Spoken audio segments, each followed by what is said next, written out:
Welcome to the deep dive. We take the information you've shared and really extract what's essential, aiming to get you well-informed fast. That's the plan. So today we're looking at a really interesting, maybe slightly different angle on management. That's right. Your materials, looks like they're from Professional Generalism. They present this, well, fresh perspective. It moves beyond the usual sort of top-down hierarchy ideas. Okay. It suggests that management is fundamentally about how energy, and that's both tangible stuff like resources and intangible things like attention or focus, how that energy is orchestrated. Orchestrated how? Through sensing what's going on, processing that information, and then, crucially, deciding whether to act or not act. Right. Inaction is a choice. Exactly. And what's really fascinating, I think, is that this applies to you, me, any individual, just as much as it applies to big organizations. Okay, right. So let's unpack this then. Our goal today, our mission, if you like, is to really understand this new way of seeing management and figure out, the practical side. How can grasping this help you, the listener, learn more effectively, maybe act more strategically? Yeah, how does it apply in different situations? Exactly. The core discussion comes from this chapter, Management Redefined. So we're diving straight into this new thinking. Let's start with sensing. The text says it's more than just keeping an eye on things, right? Monitoring. Right, it's broader. Yeah. The text outlines two main modes. First, there's what it calls open sensing. Open sensing like. Think of it as just constantly being exposed to your environment, like your skin sensing temperature changes. It's always on, passively picking up whatever's happening around you. Ah, okay, sort of ambient awareness. Exactly. And this kind of sensing often triggers, automatic responses, things based on just fundamental principles or natural laws. So that immediate, maybe unconscious reaction, like pulling your hand from something hot. Precisely. And then the other mode is focused sensing. Okay, so how's that different? Well, focused sensing is deliberate. It's when you intentionally direct your attention to specific things, specific areas, to examine them closely. Right. The example given is checking if a car is speeding. You're actively looking for specific information. Okay, so you're seeking something out. Yes, and that helps you decide how to respond or maybe whether you need to adapt yourself or even influence others somehow. So understanding those two helps you be more intentional about gathering info. Am I just absorbing or am I actively looking? Spot on. And how does that choice impact what you understand? Makes sense. Now, the material also talks about native versus external sensing. What's the distinction there? Good question. So native sensing is about focusing inward on the thing you're interested in itself. Like the system or the person? Yeah, its characteristics, how its parts interact, what it's exposed to directly. Yeah. And the text brings up this interesting black box idea here, especially for humans or living things. Black box. Meaning, we can only directly sense the material energy, what people do, what we can physically observe. We have to sort of infer the immaterial energy, thoughts, feelings, intentions. I see. So we guess what's inside based on the outside. Pretty much. And this leads to what the text calls native assumptions. Those are the things we assume about the internal state that we can't directly see or measure. Like assuming why someone's late. You see, they're late, that's material, but the why is an inference. Traffic. Overslept. Exactly. That's your native assumption kicking in. Okay, so we only see the outward signs make assumptions about the inside. What about external sensing then? External sensing is, well, the opposite. It focuses on everything outside the system or person you're interested in, the environment. The immediate surroundings, or broader. Both, actually. The proximal, meaning nearby, and the distal, the further away environment. And just like with native sensing, we also have external assumptions about the environment, things we can't directly sense or know for sure. Right. And then there was anticipative sensing. Yeah, that's basically using both native and external sensing together and currently, trying to get the full picture. So internal state plus external context. Right. To anticipate what might happen next, build a more complete understanding. It's like getting that 360-degree view, isn't it? Understanding your own situation and what's going on around you. Exactly. The example in the text is pretty good about a business using native sensing for its own finances, its internal health, and external sensing for market conditions, competitors, that sort of thing. Combining those helps them develop strategies, anticipate changes. That makes it clear. Okay, so how does all this sensing connect back to this redefined idea of management? Well, this is where it really clicks into place, I think. The text defines management super simply. It's just the cycle of sensing, then processing the information you sensed, and then deciding on an action. Sensing, processing, enacting. That's the loop. And this is the kicker. It applies to every living unity, every living thing. Every living thing, like even a plant. Absolutely. The argument is that every living entity, from a single cell up to a huge corporation, is essentially an energy manager. Think about that plant sensing sunlight. And processing that information to decide how to grow towards it. Yeah. Using its energy. Exactly. We're all constantly taking in information energy, in a sense, processing it somehow, and then expending energy through our actions, or choosing not to expend energy by staying put. Right, okay. And the text is also pretty clear about what management isn't in this view. Yeah, that's important too. It's explicitly not just about job titles like senior manager. It's not about abstract constructs like quality or safety as things you can directly manage. Wait, you can't manage safety. Not directly, according to this framework, because safety isn't a tangible thing. It's more of an outcome or a state. It's definitely not about directly controlling people either. Okay, that's a big shift from traditional views. So what's the practical angle then? Yeah. If you can't manage safety itself. The idea is you manage energy with the aim of influencing what safety looks like in a particular context, or quality, or whatever the construct is. So you manage the inputs, the resources, the focus. Exactly, the energy. With the goal of achieving a state you might label safe or high quality. It's a subtle shift, maybe, but it reframes the whole dynamic. Yeah, it feels less about direct control and more about enabling or influencing. Maybe less friction in teams. If you're not trying to manage the person, but manage the energy they use. That seems to be the implication, yeah. Focusing on resource allocation, information flow, setting objectives, managing the energy, rather than trying to dictate actions minute by minute. So under this framework, what is the role of someone in a management position? What do they actually do? Well, according to the text, it boils down to about 3 key things. First, really understanding the internal and external environments. The sensing part again. Right. Including the capabilities, the skills of the people involved. That's crucial sensing. Okay, step 1, understand the landscape. Step 2, process all that information.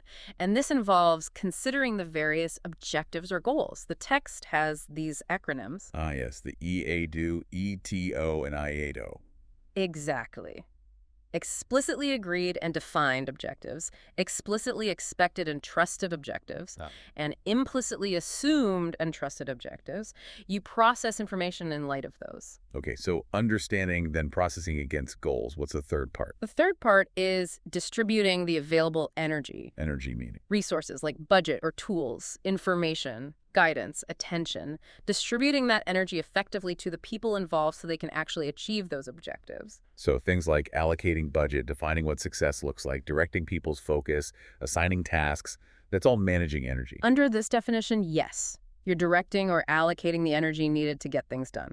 It's definitely a different lens. I can see how some might find it a bit, well, unconventional. This idea that you're not directly managing the individuals. The text acknowledges that, yeah. It says it might differ from standard terminology. But the argument is... Yeah. The argument is that by seeing it this way, managing the energy that people use rather than the people themselves, we can maybe understand the dynamics better beyond just direct control, possibly reduce some of the friction sometimes associated with traditional management. Interesting. Okay, so we've covered sensing. Now let's dive into the processing part, how we make sense of all the info we've gathered. The text outlines 2 main ways, right? Yes, 2 primary modes, analytic processing and synthetic processing. Okay, analytic first. What's that like? Analytic processing is described as, well, very logical, rationalistic. It's that classic sense-analyze sequence. Okay. It relies heavily on cognitive energy thinking, reasoning. It tends to be top-down, deductive, breaking things down step by step, and it's how we can generate general rules or basic laws. Like the mechanic example. Yeah. Troubleshooting a car by systematically checking each part. Exactly. Or someone solving a complex math equation by breaking it down into smaller steps. That's analytic processing in action. Very methodical. Got it. And then there's synthetic processing. Sounds different. It is quite different. Synthetic processing leans more on affective energy, feelings, intuition. It follows a sense synthesis act pattern. Yes, synthesize. Yeah, it's more about bringing different pieces of information together, often quickly. It's convergent, bottom-up, inductive. It uses schemas, beliefs, heuristics, maybe even gut feelings. So less step-by-step, more holistic pattern recognition. That's a good way to put it. The text mentions naturalistic decision-making as being related to this, acting based on experience and intuition, often without deep conscious deliberation. Right.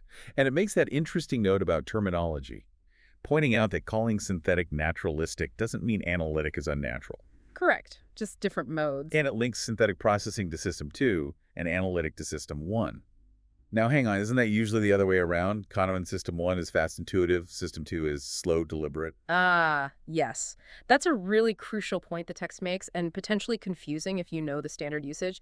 In this specific framework, they associate System 2 with the faster, intuitive synthetic processing, and System 1 with the more deliberate, step-by-step analytic processing. It's essentially reversed from the common psychological usage. Wow, okay. That is really important to flag. So for this discussion, System 2 equals synthetic fast, System 1 equals analytic slow. Got it. Thanks for clarifying. No problem. It's easy to get tripped up there. The key takeaway is that synthetic processing in this model is usually much quicker and feels more effortless than analytic. Right. And how we sense open or focused doesn't automatically dictate the processing mode. Correct.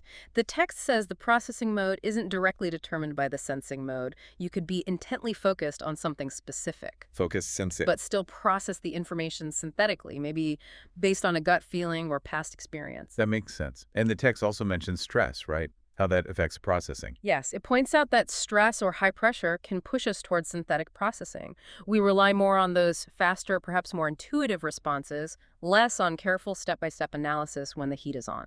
Which makes sense evolutionarily, maybe. Fight or flight doesn't involve detailed spreadsheets. Huh, probably not. And there's a feedback loop, too. The way we process can influence subsequent sensing. How so? Well, if you make a quick synthetic judgment, you might then shift to focus sensing to find evidence that confirms your initial hunch, for example. Ah, confirmation bias creeping in, potentially. Potentially, yes. Or just guiding your next steps in information gathering, like a doctor making an initial diagnosis synthetic and then ordering specific tests, focus sensing based on that. Okay. Now, the text brings in two really critical factors that influence which processing mode we tend to favor: urgency and environmental stability. Yes, these are key levers, apparently. Usually the text says we use a blend synthanaletic processing, but these factors push the balance one way or the other. So urgency and stability. Let's take urgency first. How is that defined here? Urgency is linked closely to your perception of responsibility and the potential consequences. And stability relates to how predictable or controllable the environment seems. Okay. And the relationship is? Generally, the higher the perceived urgency and the more dynamic or unstable the environment, the more you'll lean towards synthetic processing. Fast intuition. Like the ER doctor example again. High stakes, unpredictable situation. Exactly. Conversely, low urgency and a stable, predictable environment allow more space and time for that careful analytic processing. Like preparing a report with no immediate deadline in a calm office. Precisely.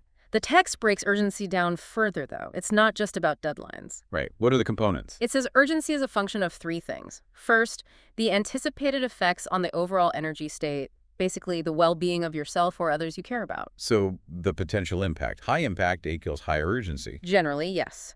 Second, your perceived controllability in that specific context. How familiar are you? How confident? What capabilities do you have? Ah, so if you feel totally out of your depth, urgency goes up. Or if you feel very confident and in control, urgency might feel lower even if the objective stakes are high. Experience matters. Makes sense. And the third factor? Perceived time available to act or not act. The classic deadline pressure, but also just the window of opportunity. So impact, controllability, and time. Those three combine to create our subjective sense of urgency. That's the idea. The text gives an example contrasting a novice learning a skill with an expert facing a tight deadline, same task, potentially very different urgency levels based on controllability and time. And it also mentions the size and pace of deviations, right? How that feeds into urgency. Yes, a small, slow drift away from an objective might not feel urgent.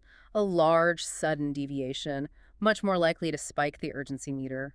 It all comes back to potential negative impacts on your energy state material, or Yeah. effective or missing out on opportunities. Exactly. The text even includes a table, Table 13.1, summarizing urgency levels based on combinations of those energy effects, controllability, and time. We won't go through the whole table, but it maps out low, medium, high, very high urgency. It makes that interesting point about the extremes. Ah, yes. The both very high urgency like a crisis and very low urgency like complacency, where nothing seems to matter, can both push you towards synthetic processing. Why low urgency? In a crisis, you use synthetic because there's no time for analysis. In complacency, you use it because you don't feel the need to invest the cognitive energy for analysis. It's low effort. Fascinating. Both extremes bypass deep thinking for different reasons. So, and then table 13.2 looks at processing mode opportunities based on urgency and environmental stability. Opportunities, meaning it's not deterministic. Right. It suggests tendencies. High urgency dynamic environment favors synthetic, low urgency stable environment favors analytic, but it's not a guarantee. Other factors can play a role. And the stable versus dynamic environment distinction, it's really about predictability, isn't it? How much you feel you can anticipate what's coming. Exactly. Stable doesn't necessarily mean unchanging, just predictable. Dynamic means unpredictable, volatile. It's a relative perception. Got it. And the text sums this up with those symbolic depictions. Yeah, basically. Processing mode is a function of urgency and stability. And urgency is a function of anticipated energy effects, controllability, and time. Just neat shorthand. Okay, so we sense, we process, influenced by urgency and stability. Now let's talk about the output, the inactions. The text suggests shifting from thinking about thresholds to objectives. Those EATOs, EOs, EDOs, IATOs again. Why that shift? It argues that objectives is a more inclusive and realistic concept than simple thresholds. How so? Well, objectives can cover a much wider range of things, activities, outputs, outcomes, and their characteristics, not just hitting or missing a specific numerical limit or boundary. Think about an objective like don't harm others. Right, that's not really the threshold you cross. It's a continuous state or principle. Exactly. Or provide excellent customer service. It's broader and perhaps less deterministic than a simple response time threshold. Objectives give a richer picture of what we're aiming for. Okay, so using objectives as the reference point, the text then defines different types of inactions. There were three. Yes. Retrospective, prospective, and concerted. Let's break those down. Retrospective. Retrospective inactions are what you do after you've already deviated from an objective. Reacting to a mistake or a missed target. Corrective action, basically. Okay. Prospective. Prospective inactions are driven by indications that you might deviate from an objective in the future. You see something coming and you act proactively to stay on course. Like preventative maintenance, maybe? Or adjusting course before you hit the rocks. Good examples. And the third type is concerted inaction. This one's a bit different. How is it different? Concerted inactions are not triggered by actual or potential deviations from the current objective. Instead, they aim to actively change the objective itself. Change the goalposts. Why would you do that? Often because of external factors you've sensed or new information or maybe a strategic decision. It's about deliberately redefining success or the target. So, retrospective is fixing the past, prospective is securing the future against the current goal, and concerted is changing the goal itself. That's a neat summary, yes. And table 13.3 then ties these inaction types back to the processing modes we discussed. Right, showing how analytic, synthanaletic, or synthetic processing might lean towards different kinds of actions relative to those objectives. Exactly. It connects the dots from sensing through processing to the nature of the resulting action or inaction. Wow, okay. This has been a really comprehensive look at this redefined management framework. It brings together sensing, processing, energy, objectives. It's quite a detailed model when you lay it all out. Definitely.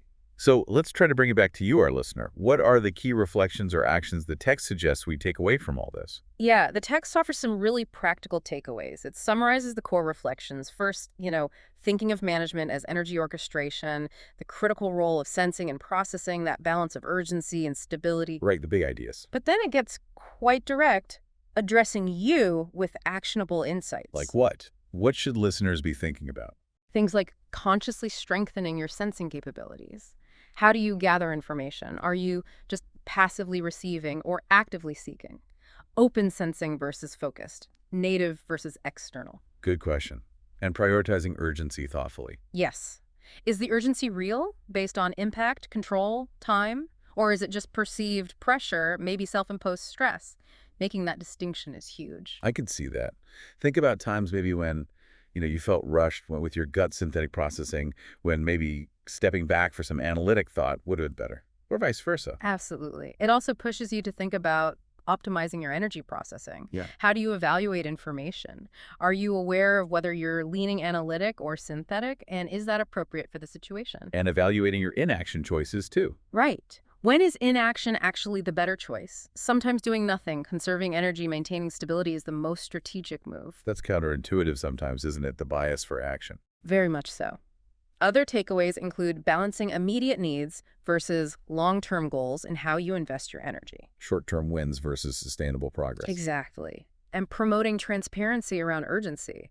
If you are making quick, synthetic decisions under pressure, can you explain the why to others involved? Yeah, so they understand the context, the perceived urgency driving the approach. That could reduce confusion or frustration. Definitely.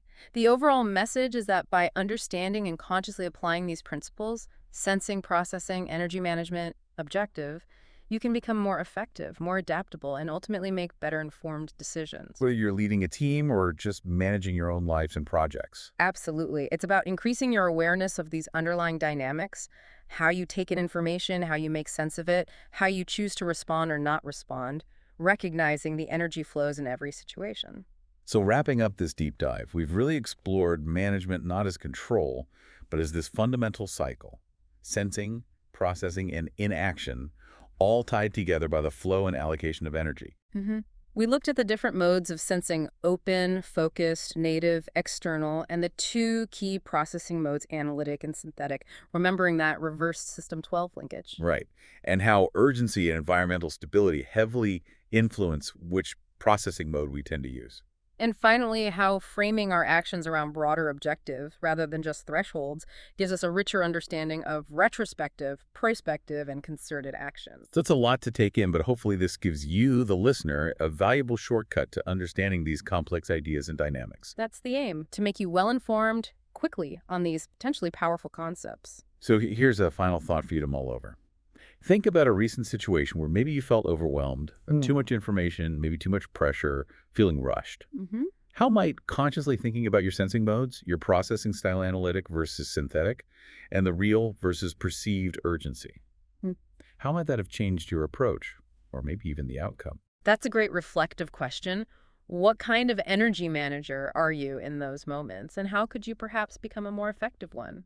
We really encourage you to consider how these redefined management principles might apply in your own work, your own life, to help you learn faster and make more informed choices. It's a different way of looking at things, but potentially very useful. Thanks for joining us for this deep dive.